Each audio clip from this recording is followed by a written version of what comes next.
What if all the big crises we're facing today, we're talking climate change, political chaos, all of it, what if they're not separate problems at all? What if they're just symptoms of one single massive issue?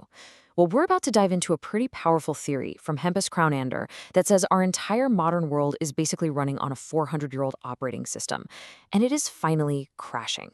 And right at the heart of it all is a huge misunderstanding of what it even means to be human.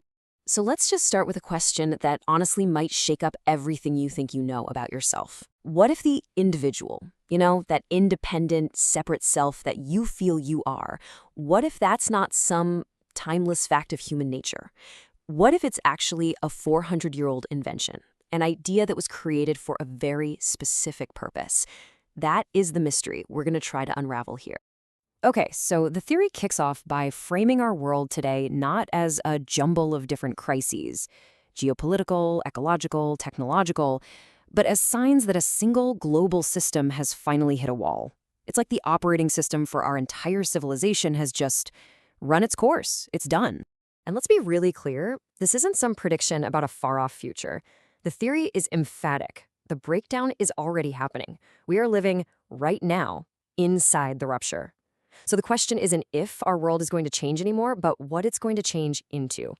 To really get a grip on this 400-year process, the theory gives us this brilliant metaphor. Society has gone through a phase change, just like water turning into steam. We've gone from a crystal solid state, think of these really tight-knit communities where your identity was all about your relationships, and we've become an inert gas of so-called atomized individuals, just disconnected and kind of bouncing off each other. And it's this long, slow process of social breakdown that has led us to this critical moment. So where did this whole system and this new kind of human, the individual, even come from? Well, according to this framework, the story we've all been told is completely backward. It wasn't born in some quiet university hall in Europe. It was hammered into existence in what the theory calls the colonial forge.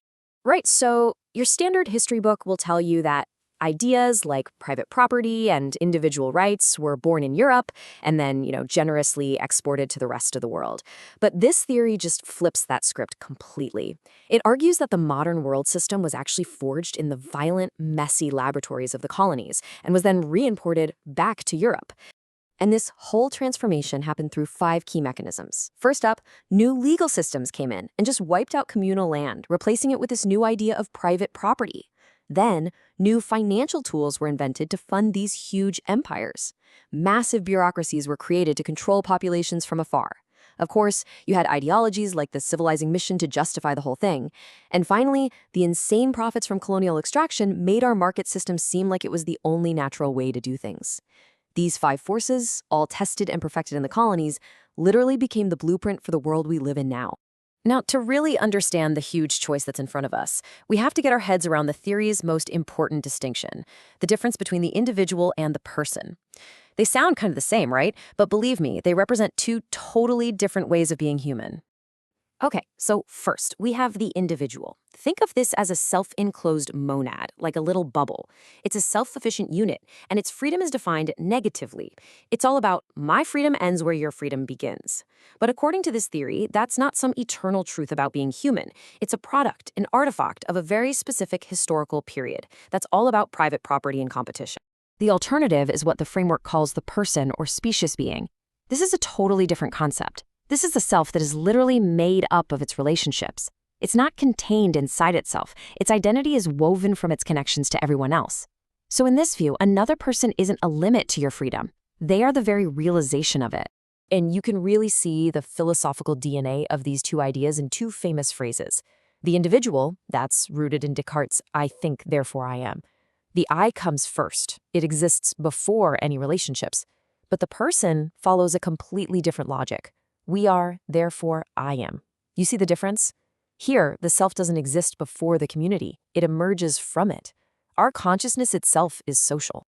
Okay, so how does a 400-year-old story about philosophy and colonialism connect to our lives, right here, right now?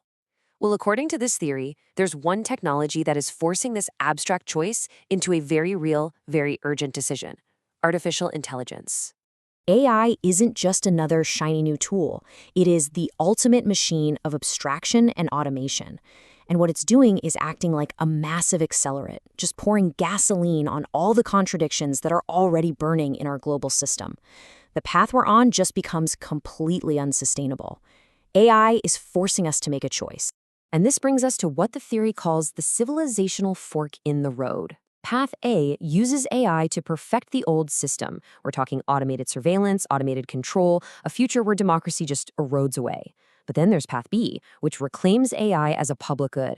It automates all the necessary but boring stuff, freeing us from forced labor and allowing a new, much more connected way of life to actually flourish.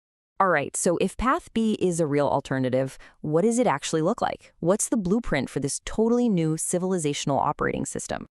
This new way of thinking is built on 4 core principles. First, deep relationality. This is inspired by concepts like the Filipino idea of kapwa, which sees yourself as fundamentally shared with other people. Next, mutual embodiment. The idea that we think and feel as a community, not just as private individuals. Then, a big one, work reduction, using all this new tech to finally free us from jobs we hate. And finally, nicontropic ethics, which sounds complicated, but it's a simple, radical idea.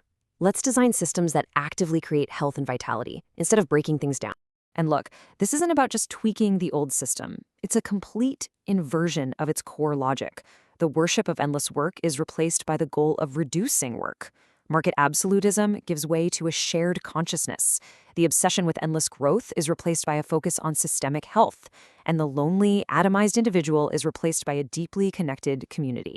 This is not reform. It's a total replacement of the whole operating system.